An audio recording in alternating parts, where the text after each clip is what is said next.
Hello everyone, I am सुगम। Welcome back. तो कैसे हो आप सब? आई होप आप सब अच्छे होगी।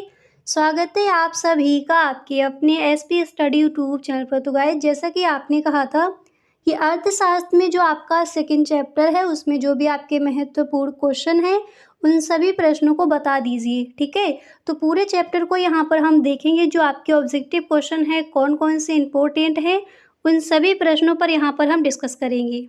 ठीक है, तो फर्स्ट क्वेश्चन यहाँ पर दिया गया है कि उत्पादन संभावना वक्र का ढाल गिरता है। अब देखिए, ऑप्शन पहले देख लीजिए, उसके बाद इसका आंसर देखेंगे।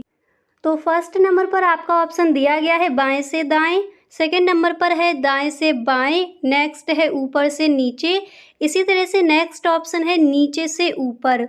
तो उत्पादन संभावना वक्र का ढाल गिरता है, तो हमें पता है ऊपर से नीचे गिरता है। ठीक है, तो यहाँ पर जो थर्ड नंबर पर आपका ऑप्शन दिया गया है यही हो जाएगा राइट ऑप्शन। अब इसी तरह से यहाँ पर आपका नेक्स्ट क्वेश्चन क्या है उसको देखिए। अगला प्रश्न है कि अर्थव्यवस्था की केंद्रीय समस्याएं हैं। तो कौन सी केंद्रीय समस्या है? यहाँ पर ऑप्शन है क्या उत्पादन हो, और नेक्स्ट है कैसे उत्पादन हो, इसी तरह से अगला ऑप्शन है कि उत्पादित वस्तु कैसे वितरण हो। ठीक है, नेक्स्ट है उपर्युक्त सभी। तो हमें पता है जो 4 नंबर पर ऑप्शन है राइट हो जाएगा। तो अर्थव्यवस्था की ये सभी केंद्रीय समस्याएं हैं, क्या उत्पादन हो, कैसे उत्पादन हो, उत्पादित वस्तु कैसे वितरण हो। ठीक है, तो जो 4 नंबर पर ऑप्शन है राइट हो जाएगा। इसी तरह से आपका नेक्स्ट क्वेश्चन यहाँ पर दिया गया है कि निम्न में से किस अर्थव्यवस्था में निजी क्षेत्र एवं सार्वजनिक क्षेत्र का सह अस्तित्व है। ठीक है, तो फर्स्ट नंबर पर ऑप्शन है पूंजीवादी, नेक्स्ट है समाजवादी, तीसरा ऑप्शन है मिश्रित, एंड 4 नंबर पर है इनमें से कोई नहीं। ठीक है, तो कौन सा ऑप्शन राइट हो जाएगा? 3 नंबर पर जो दिया गया है मिश्रित। तो निम्न में से किस अर्थव्यवस्था में निजी क्षेत्र एवं सार्वजनिक क्षेत्र का सह अस्तित्व है? तो मिश्रित। ठीक है, मिश्रित अर्थव्यवस्था, यहाँ पर ये आपका ऑप्शन राइट हो जाएगा। क्लियर? अब जो भी आपके यहाँ पर ऑब्जेक्टिव क्वेश्चन दिए जा रहे हैं इनको आप यहीं पर याद करते चलिए। क्लियर? अब इसी तरह से जो आपका नेक्स्ट क्वेश्चन है वो कौन सा आप तैयार करोगे उसको देखते हैं। अगला प्रश्न है कि आर्थिक समस्या मूलतः किस तथ्य की समस्या है?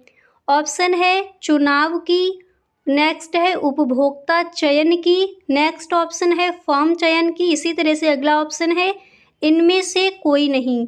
तो आर्थिक समस्या मूलतः किस तथ्य की समस्या है? तो हमें पता है चुनाव की। ठीक है, आर्थिक समस्या मूलतः चुनाव की समस्या है। ठीक है, यानी किस चीज़ को चुना जाए, इस तरह से।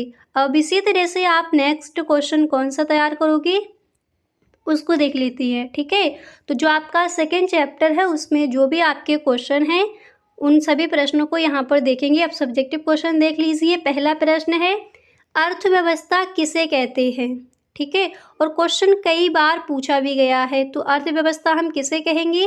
देखिए, अर्थव्यवस्था किसे कहते हैं? आप लिखोगे कि अर्थव्यवस्था उस व्यवस्था को कहते हैं जिसके द्वारा एक क्षेत्र के लोग अपनी आजीविकाएं अर्जित करते हैं। ठीक है, तो अर्थव्यवस्था की जो एक व्यवस्थित डेफिनेशन है आप इस तरह से लिखोगे कि अर्थव्यवस्था उस व्यवस्था को कहते हैं जिसके द्वारा एक क्षेत्र के लोग अपनी आजीविकाएं अर्जित करते हैं। ठीक है, इसी तरह से यहाँ पर अतलग उत्तरीय प्रश्न में नेक्स्ट क्वेश्चन है कि आर्थिक समस्या क्या है, और इसको कई बार हम देख भी चुके हैं। एक बार दोबारा से समझ लीजिए, आर्थिक समस्या हम किसे कहेंगे?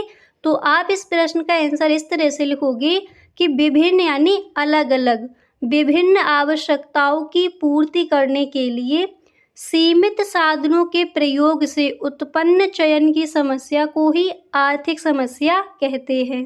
ठीक है, देखिए, विभिन्न आवश्यकताओं यानी अलग अलग आवश्यकताओं की पूर्ति करने के लिए सीमित साधनों के रिसोर्सेज कैसे हैं, लिमिटेड हैं, के प्रयोग से उत्पन्न चयन की समस्या को ही आर्थिक समस्या कहते हैं। यानी आपकी बहुत सारी आवश्यकताएं हैं और उन आवश्यकताओं की पूर्ति करने के लिए आपके पास साधन कैसे हैं, लिमिटेड हैं, सीमित साधन हैं आपके पास। ठीक है, तो आप वहाँ पर चयन करोगे, चुनाव करोगे कि किस चीज़ की ज़रूरत ज़्यादा है, पहले उसको लिया जाए।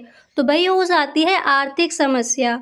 तो विभिन्न आवश्यकताओं की पूर्ति करने के लिए सीमित साधनों के प्रयोग से जो समस्या वहाँ पर उत्पन्न होती है चुनाव करते समय, उसी को हम कहते हैं आर्थिक समस्या।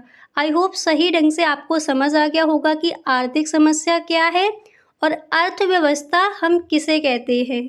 ठीक है, तो याद कर लीजिए, विभिन्न आवश्यकताओं की पूर्ति करने के लिए सीमित साधनों के प्रयोग से उत्पन्न चयन की समस्या को ही आर्थिक समस्या कहते हैं। क्लियर। अब इसी तरह से यहाँ पर आपका नेक्स्ट क्वेश्चन क्या है उसको देख लेते हैं। अगला प्रश्न आप कौन सा तैयार करोगे।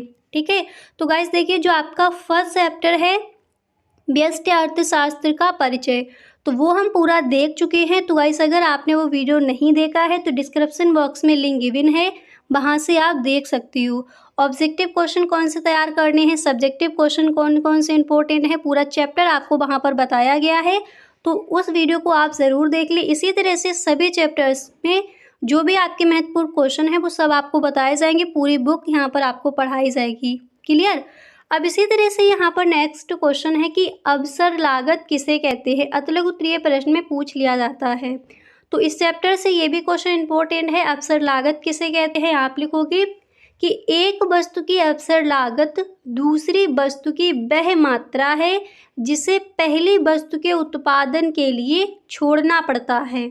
ठीक है, और देखिए उत्पादन क्या है, उत्पाद क्या है, उपभोग किसे कहेंगे, विनिमय क्या है, ये सब हम देख चुके हैं। जो आपका फर्स्ट चैप्टर है उसमें इन सभी की जो परिभाषाएं हैं हम देख चुके हैं। ठीक है, तो उसको आप एक बार ज़रूर देख ली। तो अवसर लागत किसे कहते हैं, आप लिखोगे एक वस्तु की अवसर लागत दूसरी वस्तु की वह मात्रा है जिसे पहली वस्तु के उत्पादन के लिए छोड़ना पड़ता है।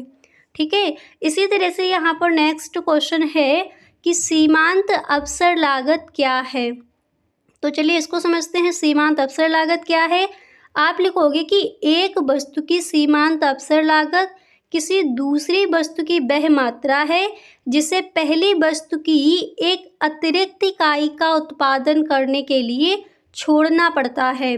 और अवसर लागत अगर पूछा जाए तो आप इस तरह से लिखोगे कि एक वस्तु की अवसर लागत दूसरी वस्तु की वह मात्रा है जिसे पहली वस्तु के उत्पादन के लिए छोड़ना पड़ता है। ठीक है, और सीमांत अवसर लागत क्या है, आप इस तरह से लिखोगे कि एक वस्तु की सीमांत अवसर लागत किसी दूसरी वस्तु की वह मात्रा है जिसे पहली वस्तु की एक अतिरिक्त इकाई का उत्पादन करने के लिए छोड़ना पड़ता है। तो आई होप दोनों डेफिनेशन सही ढंग से आप समझ गए होंगे। अब इसी तरह से यहाँ पर आपको नेक्स्ट क्वेश्चन कौन सा तैयार करना है उसको देखते हैं।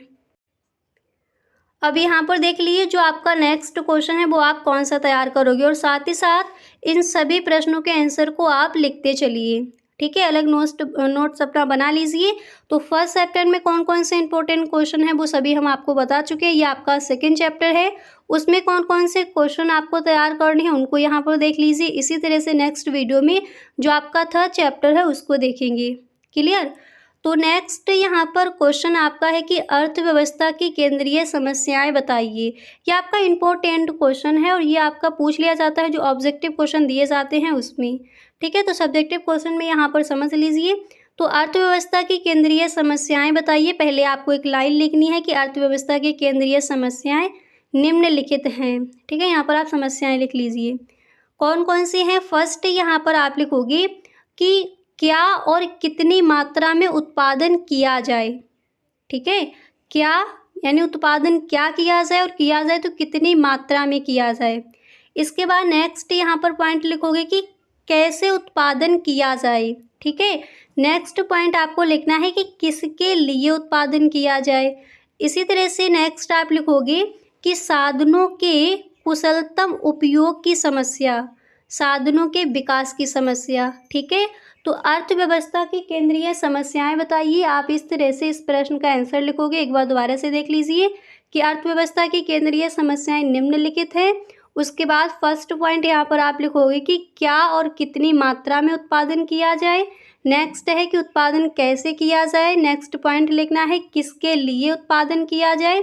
इसी तरह से यहाँ पर अगला पॉइंट आप लिखोगे कि साधनों के कुशलतम उपयोग की समस्या। नेक्स्ट लिखना है साधनों के विकास की समस्या। ठीक है, तो अर्थव्यवस्था की केंद्रीय समस्याएं आई होप सही ढंग से आपको समझ आ गई होगी। अब देखिए आपके जो लघु उत्तरीय प्रश्न रह गए हैं वो हम देखेंगे नेक्स्ट वीडियो में। तो जो आपके ऑब्जेक्टिव क्वेश्चन दिए जाते हैं वो यहाँ पर आप देख चुके हो, ठीक है। अति लघु उत्तरीय प्रश्न कौन कौन से तैयार करने हैं इस चैप्टर से, उनको यहाँ पर आपने देख लिया। अब जो आपके लघु उत्तरीय प्रश्न और विस्तृत उत्तरीय प्रश्न रह गए हैं उनको हम देखेंगे नेक्स्ट वीडियो में। क्लियर? तो गाइस आज के लिए बस इतना ही, मिलते हैं नेक्स्ट वीडियो में। अगर सच में आपको ये वीडियो अच्छा लगा है तो सभी दोस्तों में एक बार इस वीडियो को आप शेयर ज़रूर करें। Okay, thank you so much.